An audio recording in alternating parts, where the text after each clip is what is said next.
오늘 방송 기준은 8월 25일인데 내일 금통위 회의가 나오고 금리 인상이 거의 될 것으로 예상이 된다. 그래서 내일 금리 인상이 예정되어 있고 그 외적으로 시중금리는 계속 올라가고 있다. 문제는 뭐 때문이다? 물론 자산 거품도 문제가 있지만 자산 거품보다 더 큰 문제는 뭐다? 인플레이션이다. 문제는 이 인플레이션으로 인해서 생겨나는 것들이 크죠. 지금 뭐 소비자 물가 2.6% 기록하고 있다는데 밥상 물가가 고공행진 중이죠. 문제는 밥상 물가가 소비자 물가에 반영되는 비율은 10%도 안 돼요. 그러니까 체감하는 물가는 크게 올라가고 있다. 그리고 문제는 뭐예요? 인플레이션이 생겨날 때 병행이 되는 게 있으면은 문제가 될 게 없습니다. 예를 들어 고성장, 고물가 이런 상황이면 괜찮습니다. 그런데 우리나라는 저성장이 굉장히 오래 이루어졌죠. 언제부터예요? 기점은 IMF 때부터죠. IMF가 우리나라에서 터졌냐? 물론 그거 아니에요. 세계적인 현상이죠. 동남아 쪽에서 먼저 터졌었죠. 그런데 IMF 이후 지속적으로 저성장을 겪고 있었다. 그런 상황에서 고물가가 생겨나게 되면은 그것은 굉장히 위험한 상황이죠. 그런데 이 고물가가 왜 생겨났느냐? 늘 말씀드리지만 유동성은 많이 증가한 게 아닙니다. 왜? 1,000원을 찍는 거랑 2,000원을 찍더라도 1,000원을 찍어서 얘가 5번을 돌아서 5,000원의 역할을 할 때가 있었고 지금 같은 경우 2,000원을 찍어도 한 2번만 돌아서 한 4,000원의 역할밖에 못하는 그런 시대가 됐다. 그렇다 하더라도 통화량은 늘어나죠. 근데 여기다가 뭐가 늘어났어요? 빚. 그리고 코로나로 인해서 눌려있던 소비의 기저효과까지 나타나고 있고 외적으로 유가 상승, 그 다음에 생산자 물가 상승. 이게 우리나라뿐만이 아니라 세계의 공장이라고 말하는 중국 같은 경우가 생산자 물가가 굉장히 가파르게 오르고 있죠. 우리나라는 수입도 많이 하고 있고 그래서 인플레이션이 지속되고 있더라. 그러니까 금리는 올릴 수밖에 없는 거죠. 유동성을 회수해야 되는 상황이다. 미국에서 왜 테이퍼링을 이야기를 했겠느냐, 이런 걸 보셔야 되죠. 델타 변이 터지면 뭐예요? 지금 기대 인플레이션은 역대 최고인데 이게 실제 인플레이션으로 이어질 가능성이 높더라.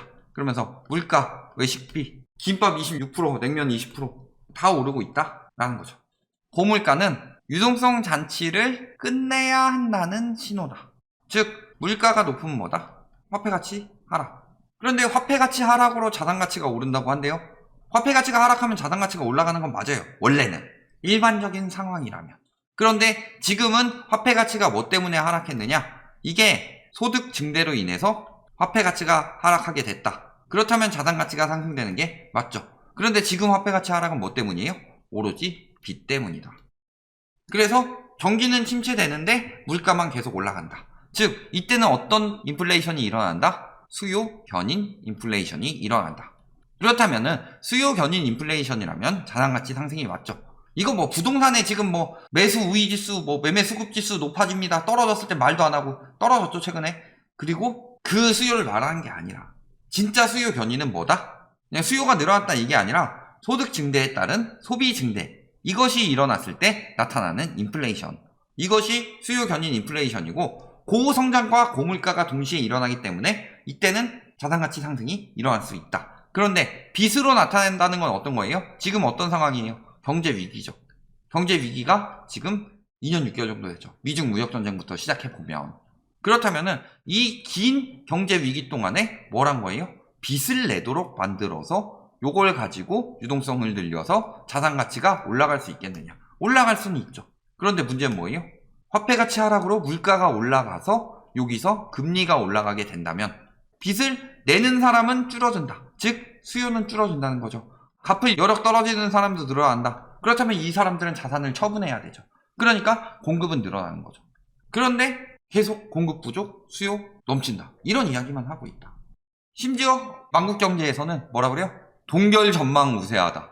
아니 델타 변이 터지고 나서 잠깐 동결 전망 나왔지만 그 뒤에도 계속 인상 가능성 이야기를 했죠. 그런데 뭐라 그래요?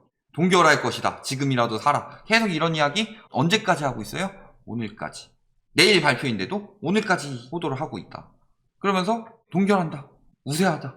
근데 인상론도 팽팽하다. 이거 빠져나갈 군형이죠. 호도는 하되 빠져나갈 군형을 만들어 놓는다. 금리를 왜 인상 안 해요? 만약 금리 인상이 동결이 된다. 동결이 되는 이유는 뭐예요? 소비가 줄어들까봐. 그런데 충격이 없었다. 오히려 승인액 많이 늘어났죠. 지금 델타 변이가 창궐하고 있는데도 소비는 줄어들지 않는다. 카드 승인액은 늘어났다. 왜 늘어나요? 물가가 비싸니까. 파테크라고 했었죠. 파가 300% 올랐다고 합니다. 300% 올랐다고 하면 어떻게 되는 거예요? 4배가 됐다는 거죠. 그러면 예전에는 3단 샀던 것을 요즘에 한 단만 사도 소비는 더 늘어난 거죠. 어쨌든 내수 위축은 일어나지 않고 있죠. 내수 위축에 따른 경기 둔화 이야기하고 있는데 경기는 이미 둔화되고 있고 오히려 금리를 안 올려서 둔화되고 있죠. 왜? 자산시장에 돈이 다 박혀 있으니까. 뺄 생각을 안 하고 허리띠 졸라매고 밥에 간장 찍어 먹으면서 굴비 한번 쳐다보고 하고 있는 거죠. 오히려 금리 인상이 빨리 돼야 소비가 살아납니다. 저축도 늘어나고. 그러면서 소비는 안 줄었다. 소비 안 줄었는데 금리 인상 안 할 이유가 뭐예요? 그냥 저기 지금 이야기하는 것도 뭐라 그래요? 델타 변이로 인해서. 부동산 전문가들은 부동산 가격이 떨어지길 바라지 않아요. 본인들이 거기서 수익을 내고 있는 한은. 주식도 마찬가지고 채권도 마찬가지죠. 그런데 금리 인상되면 어떻게 돼요? 채권 금리도 역시 따라서 올라간다는 거. 가격이 떨어진다는 거죠. 그러니까 대부분 예측을 그렇게 하더라. 이번에 8월에 인상이 끝이 아니야. 오히려 10월 연속 인상을 예상하고 있다. 물가 상승세가 심상치 않다. 이분 웬만하면은 그런 얘기 안 하죠. 자산시장 거품 꺼지는 거. 그런데 심상치 않다. 과열되어 있다. 진작에 올렸어야 된다. 미국에서 테이퍼링 늦어지고 금리 인상 늦어지고 한다니까 눈치 본 것 같은데 너무 늦었죠. 이거 늦으면 무슨 현상이 벌어지느냐? 인플레이션이 장기화될 수 있다는 거죠.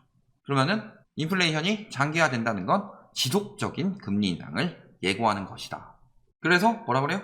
이달 26일과 10월이나 11월 이때쯤에 한 번 더 인상할 가능성이 높다라는 거죠.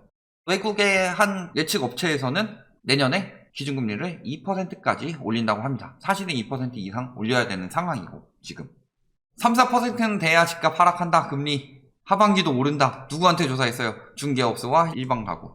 근데 주담대 금리는 2%대 중반에서 이미 4%대 초반인데 이미 도달했다. 저거를 기준금리로 은근슬쩍 말 돌리고 있는 건데 이미 신용대 상단이라는 거는 저신용자인 분들이 많죠. 저신용자인 분들이 대부분 뭐예요? 영끌하신 분들이 대부분 저신용자가 될 가능성이 높죠. 다 올라갔다는 거죠. 그리고 대부분이 변동금리다. 그리고 첫 번째, 자, 금리가 올라가도 버틸 수 있어요. 확 오르지 않는 이상은 버틸 수 있다. 버틸 수 있는 건 둘째치고 수요가 줄어든다. 투자하라고 하죠. 그들이 말하는 부동산 투자의 핵심은 뭐다? 핵심을 자꾸 가격으로 이야기하는데 저희 예전에 4단계로 나눠서 이야기를 했었죠. 그때 4단계로 나눠서 이야기했던 것 중에서 진짜 정보 빠르고 초창기에 막 들어와서 돈 버는 사람들은 어떻게 한다? 가격보다 더 먼저 보는 게 환금성이다. 환금성이 떨어진 상황인데 대출도 막혔어요. 환금성 얼마나 더 떨어질까요? 이미 은행채 발행 급증하고 있다고 했습니다. 8월 기준금리 인상 안 될 가능성은 거의 없죠. 그런데 만약에 안 된다고 치더라도 기준금리는 계속 올라간다. 집값 상승 열차 탑니다. 뿌뿌가 아니라 금리 상승 열차 탑니다. 뿌뿌 시대가 올 것이다. 유동성 커버리지 비율 때문에 자금 확보해야 되니까.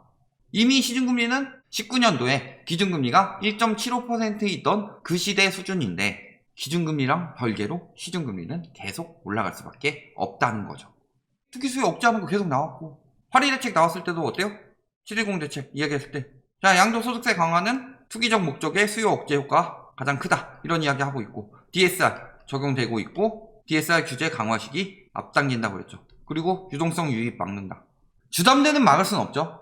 그 다음에 전세자금 대출 요 정도 말고 나머지 뭐 신용대출이나 나머지 대출들은 부동산으로 유입되는 것 자금 출처 계획서로 확인해서 막을 것이다.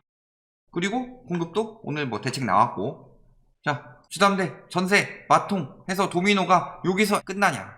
끝나는 게 아니라 뭐예요? 지금 상황은 이어질 것이다. 엔드죠, 엔드. 그러니까 도미노가 어디까지 번지느냐? 중단하고서 막히면은 점점 더 금리 센 대출도 막힐 것입니다. 물론 이게 이번 분기 내에 일어나느냐? 이번 분기 내에는 한계가 있겠지만 3분기에 끝나지 않고 4분기에는 더 일어날 수도 있는 거죠. 그리고 어디까지? 보험사, 카뱅, 증권사 다 막고 있다. 무슨 소리예요? 유동성 끝났고 유동성을 회수하고 있다. 자, 대출 중단은 유동성 유입을 막는 거고 금리 인상은 유동성 회수를 하는 것입니다. 결론 뭐예요? 자, 금리 인상에서 그래도 버틴다. 호가 안 내릴 것이다. 요 지금 집 가진 사람들 위주로 생각하고 있는데 금리 인상의 핵심은 뭐예요? 수요가 줄어든다. 살 사람이 없다. 살 사람이 없어지면 어떻게 돼요? 가지고 있으면 계속 돈 나가는데 이제 급한 사람들이 급매 혹은 투매 내놓기 시작하면은 가격이 떨어지게 되면 수요는 더욱 감소한다. 공급 계속 이야기하고 있는데 19년도에 집값 떨어질 땐 공급이 많았어요. 9.13 이후에 공급보다 영향을 많이 준 건 뭐였어요? 수요 감소였다. 그 부분을 잘 생각해 보시면 되죠. 한 차례 금리 인상해도 안 떨어진다는 거, 한 차례 금리 인상하면은 2018년 11월 수준 넘을 수 있습니다. 근데 2018년 11월 수준 금리를 넘는데 이때 어떻게 됐어요? 11월부터 하락 시작됐죠. 근데 문제는 뭐예요? 그때보다 지금 부담이 더 크다. 왜? 원금이 많이 올라가기 때문에. 그럼에도 버틴다. 버텨보세요. 오래 버티고 나중에 양도세 안 내시면 되고요. 연끌들에 대해서는 길게 이야기 안 하겠습니다. 잘 알아서 판단하시기 바랍니다.